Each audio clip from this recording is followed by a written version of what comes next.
Welcome, pioneers of the future and leaders of today. Step into our holographic sphere of imagination, where ideas get a digital heartbeat and become living entities of success. Standing with you at the heart of this virtual landscape are two stalwarts, your guides for this deep dive into the digital depths of industry titans, Eric and Phil. Eric, a seasoned tech-savvy strategist, and Phil, the mastermind of algorithms and streamlined processes. Together, they help build the towering digital empires you admire, the innovators and disruptors that have set the gold standard in the industry.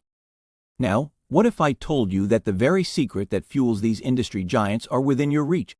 That the digitization of ideas, which they masterfully deploy, could be harnessed by you, the fearless pioneers of the SME world. Yes, you heard it right. Here on Burnt Phone Marketing Radio with Eric and Phil, we decode the secret algorithm that's been the silent powerhouse behind the most successful entities. We bring insights from navigating the pulsating data highways and deconstructing technological obstacles. It's not just about dreaming anymore. It's about transforming those dreams into tangible realities. We equip you with the knowledge to make that leap, just as we've done with numerous successful businesses. So prepare for a journey that has the power not just to revolutionize your digital enterprises, but to reshape the very contours of the industry itself. Ladies and gentlemen, with Eric and Phil, let's code your dreams into tomorrow's reality. Welcome to Burnt Phone Marketing Radio. Hey everybody, welcome to Burnt Phone Marketing Radio, and we're going through a really cool series right now. Phil Brown, my partner on this podcast, actually wrote a book just recently. It's like 7 chapters, super simple to read, but it's all about automation. And if you didn't listen to chapter 1, it's about literally why automation rocks. So the last episode, we'll drop it in the show notes so you can link back to the last episode and check out why automation rocks. But today we're going to talk about something that is near and dear to me, like literally. Let's get started and assessing your needs. So a lot of times we don't even look at the importance of what we can do for automation. And if we don't do a high-level overview and assess the needs that we really want to take off our plate, then we're going to run into issues over and over again. It will never get systematized if we never look at it at the like they say in the 7 Habits of Highly Effective People. Stephen Covey says, begin with the end in mind. And if you're not beginning with the end in mind in automation, you're going to run yourself down a rabbit hole that you never will get out of, because you don't actually know what you want to automate. So the start to finish, you won't ever know what finishing looks like. So Phil's got a great step-by-step framework that'll show you exactly how to, audit, assess the needs that you want to automate. So that being said, if you haven't downloaded the book already, we're going to put the link in the show notes so you can download the whole book so you can kind of be in front of us, because this is going to take about 6 weeks to run through all of these chapters. However, we're going to be in here, going through each chapter. So you may pick up something that you didn't actually hear or see in the chapter as you were reading it. And we'll be here to go over the chapter. So that being said, we're going over chapter 2 of Phil's book. And it's called Let's Get Started, Assessing Your Needs. So Phil, take it away, chapter 2. Yeah, I'll just dive right in. Hopefully everybody's still hungry from the last episode, ready to get into, what do I do next, right? So with this chapter, it's all about figuring out what you need to do next, what can be automated, assess your needs, right? The thing is like any other tool, it's only as effective as its application, right? So you can't just automate this, automate that, automate this, and just kind of sprinkle it over haphazardly and expect that everything comes together right. You want to make sure that you do it in a logical and kind of a planned out way to eliminate chaos, because it's not only going to be chaos with you, it's going to be chaos with your employees. So you want to make sure everybody's on the same page, they know what's going on, and you implement it in a logical format. So the way you do that is first you do this with yourself as the company owner and company leader, and then you do it with your employees, is you understand what can be automated. My suggestion, get everybody together, go through a whiteboard session. Hey, what kind of things do you repeat? What tasks do you repeat every day? What tasks do you do that you perform in a step-by-step fashion, right? Like if you were to provide these 10 steps and hand it off to somebody that knows nothing about what you do, can they do it? Those are tasks that can be automated as well. What are some tasks that are high volume? Like, do you have anything that you do like on a monthly basis that you're like, oh God, this is going to take me a whole day to do this because it's end of the month, right? I know a lot of financial people are probably thinking, oh, I know what you're talking about. I can automate the end of the month activities, right? That's one of the things that you can definitely automate with the financials. So you look at those high volume tasks, you look at anything digital, like 90% of what you do on your computer can be automated as long as it's not something like creative, like you're designing a book cover or you're doing graphics for a web page, right? So a lot of the things that you do on your digitally on your systems, on your computers, can be automated in some way, shape, or form. Even if you can only automate at 50%, you can still get the system or computer to do some of it for you, so you can kind of get that time back to be more creative in whatever you have to do outside of what the system can be automated for.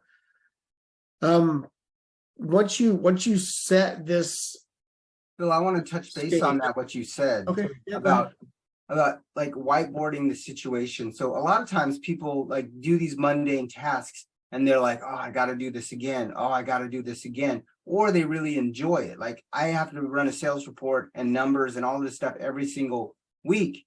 So that's 52 times a year. And I've had it, I've had to do it for 17 years. I've automated probably 85% of the process just recently. And so a report that used to take me an hour takes me about 12 minutes. And I can get it all done and taken care of in about 12 minutes. I basically bought back just under an hour of my time. And it's not about the automation. It's about like the results that you're looking for. And then the biggest thing that you said was grabbing the team together. So as a leader, as a CEO, as someone in that position, you're empowering your people to save them more time. Literally, you're saying, hey, what are the mundane tasks that you feel like we could drive to some automation? And then what I like to do is like have them create what I like to call the playbook, have them create the automation layout on how it works. And then they have buy-in. And the cool thing about that is once you create that playbook, they're owning it, they're having the results from it, and they created it. So you're empowering them as a leader to say, hey, write this out, get this set up for me, and we'll automate the system. So if something ever does happen, somebody has a playbook that literally they could walk through and go and do exactly what you're looking for. Or you can train somebody that's coming in, going out, or even like if you want to, if that person is moving up in the business, you want to be able to get, fill that position. So literally you can give the person that's coming into that spot that playbook, and they can do the exact same thing that they were doing before. Because a lot of times automation is not like you don't set it, and it's not like the run code thing where you set it and forget it. There's some stuff you have to put into it most of the time to get it to go. So, and I know that's kind of in the next section, not in the next section, not in the next chapter, but the next section of this chapter too. So Phil, back to you. I just want to touch base on that. Well, but that's good because you touched on something super important in that statement. Is like you get everybody involved, because hopefully getting everybody involved lets you understand what should be automated. Because you may come up with a list of 50 items that you think can be automated, but not all of them should be automated, right? And when I say should be automated, I mean you have to look at those items that you think can be automated and you want to automate and say, okay, what is the value versus complexity, right? You want to say, okay, is this so complex that we need to automate it? Or is this something that we want to leave manual because we want to provide more value in this specific step or this specific task? which, that value may be subjective, right? So you may have to have human thought involved in that, some kind of human creativity that the computer's not going to be able to provide. And that leads into the next part of that is like human touch. Some tasks like handling customer complaints, brainstorming sessions, they need that human element. You've got to sit there, like you can't automate, you can't automate what tasks do I automate, right? You have to have somebody thinking about that. Like what is the best thing to automate, right? So that's just a simple example, but you want to make sure that or understand that machines can't yet think like humans, so they don't have the human intuition, the human creativity, the human empathy. There's no emotions to it, right? So you want to make sure that you still have that human touch. You also, a really important factor if your company hinges on,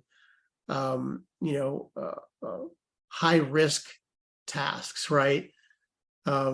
You want to make sure that you understand the risk level of any task that you automate and what the repercussions would be if that task automation failed during the month or during the week.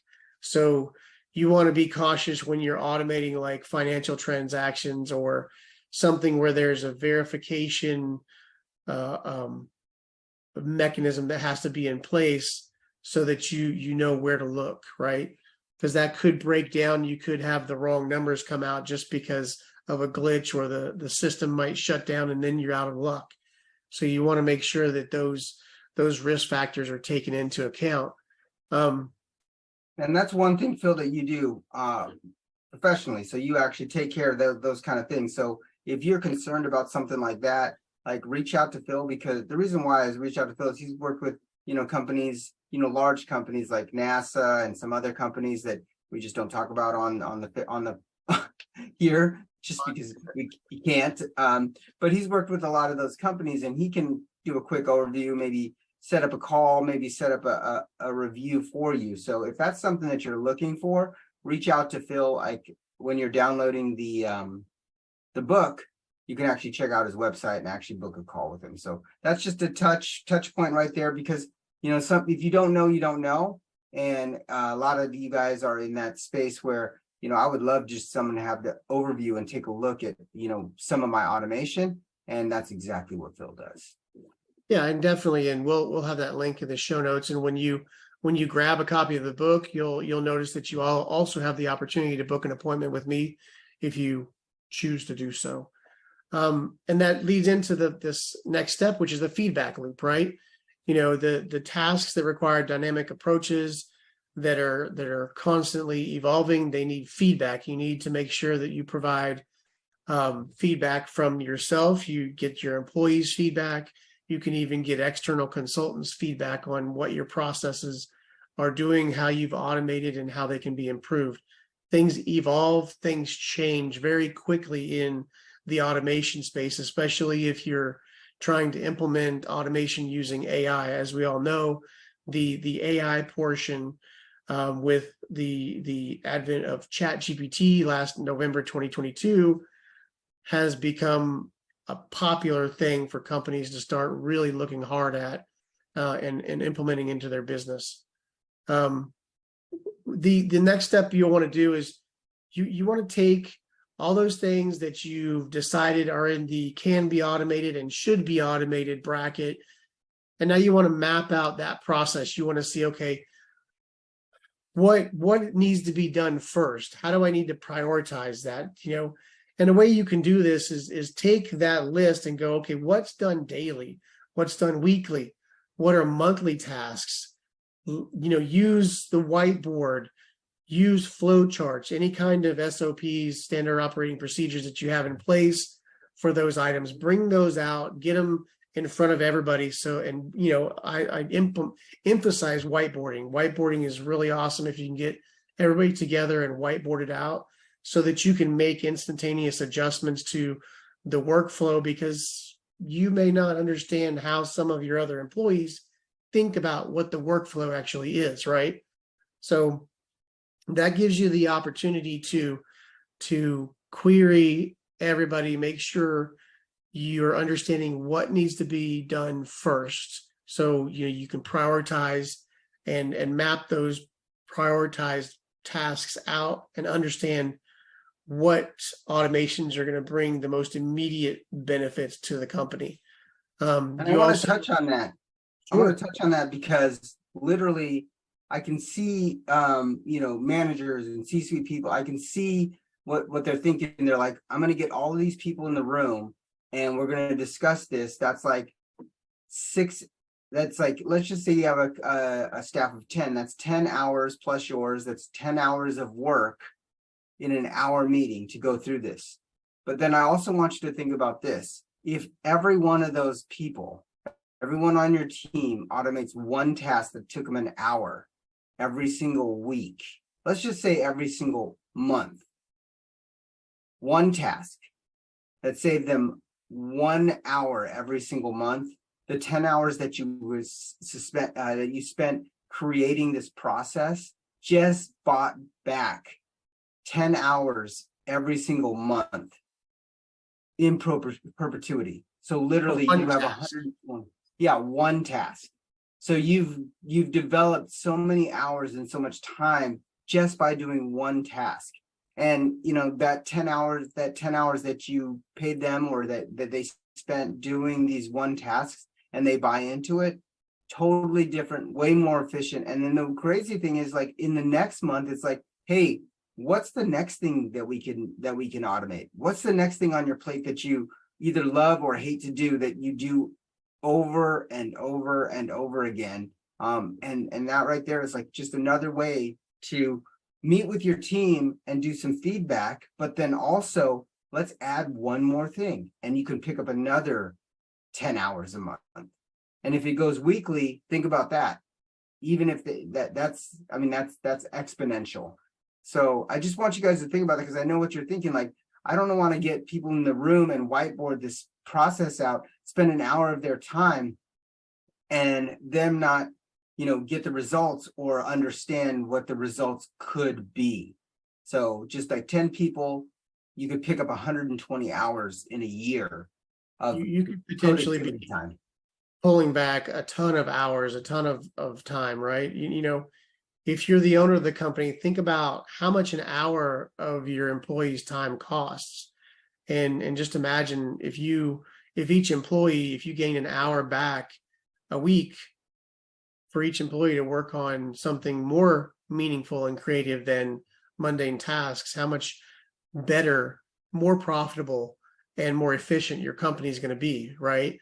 Some of the things that you have to take into consideration when you prioritize cost versus benefit, you gotta look at how much does it cost now as opposed to the benefit of cutting that time in half or taking 75% of that time back, and only, the task only takes 25% of the time now, right?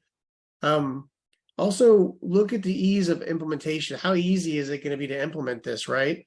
So you want to prioritize and make sure that you're taking into consideration which ones can be done the quickest and the easiest to get you on the right track, and also to get all the employees that may not be fully on board with this process, because sometimes a little bit of buy-in.